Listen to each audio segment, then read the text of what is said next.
Ganadora del premio Alfaguara de novela 2021, Pilar Quintana nos cuenta una historia sobre nuestros abismos y cuándo los vemos por primera vez y cuándo los generamos y cuándo los entendemos o los dejamos succionarnos. Pilar Quintana, bienvenida. Antes que cualquier otra cosa, 1,000,000 de felicidades por este premio Alfaguara 2021. Merecidísimo, querida. Ay, muchas gracias y qué alegría estar acá con este recibimiento tan emocionante. Oye, la verdad es que los abismos justamente se asoma a ese lugar que casi nunca los seres humanos en general queremos visitar. Esa edad en la que los abismos, los propios se generan, se crean, o los ajenos nos pueden succionar, que es la infancia. Pero la infancia cuando ya estamos entendiendo lo que pasa alrededor, Pilar. Así es. Creo que la novela nos lleva a caminar de la mano de una niña que de repente descubre que su familia y su vida no es de color de rosa, ¿verdad? Cuando ella empieza a descubrir que en ese lienzo de su vida hay unas grietas y empieza a asomarse por esas grietas. Y esas grietas no son suyas, sino las de su madre y su padre, y como de no más de 9 años, cuando empieza la novela tiene 7 y cuando la novela termina tiene 9 años, deja de ser niña porque empieza a comprender los dolores de la adultez y los secretos también.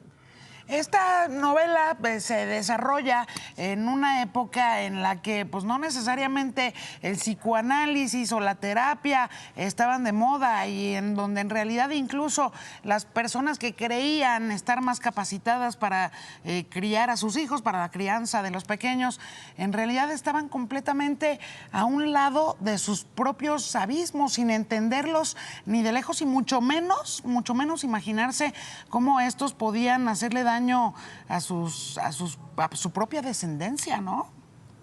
Así es. Mira que mi papá es un médico, doctor en medicina, un profesional de la salud.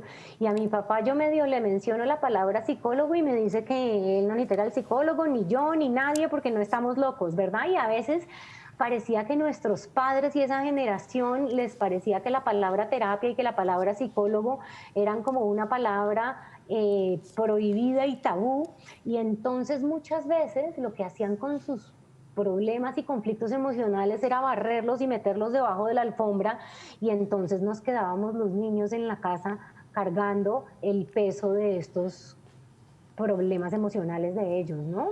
Y pues aquí en la novela lo vemos claramente cómo eso es justo lo que le pasa a una niña.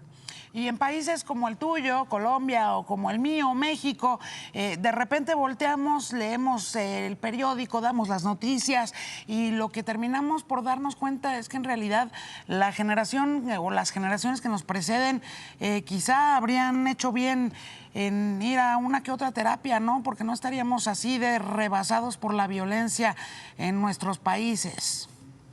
Claro, pero a su vez también creo que volver la vista atrás y examinar nuestra propia niñez, ya desde el punto de vista de un adulto, ya yo siendo madre, digamos, a mí me ayudó a entender un poco la generación de mis padres y sobre todo a dejar de juzgar con tanta dureza a mi madre, que fue una mujer que tuvo muchas menos oportunidades que yo y que estaba atrapada en una vida que le impusieron, que ella no tuvo la oportunidad de decir, oye, yo más bien me estudio, o yo más bien me dedico a esta otra cosa, o me desarrollo como profesional, porque a ella la sociedad y su familia le impusieron un deber ser, y ese deber ser era convertirse en madre y ser esposa y ser ama de casa, y no desarrollar sus propios intereses. Eso lo pudo hacer ella cuando su hija mayor estaba adolescente, cuando ya se había ya había criado a sus hijas y podía tener una vida para ella.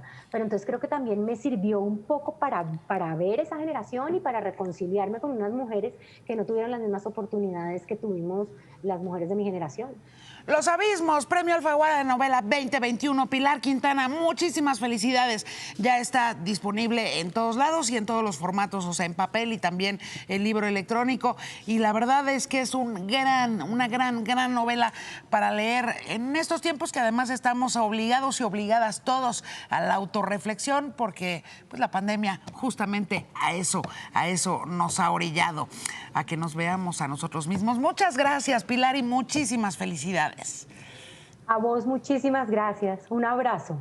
A eso, a que reconozcamos nuestros propios abismos, ¿eh?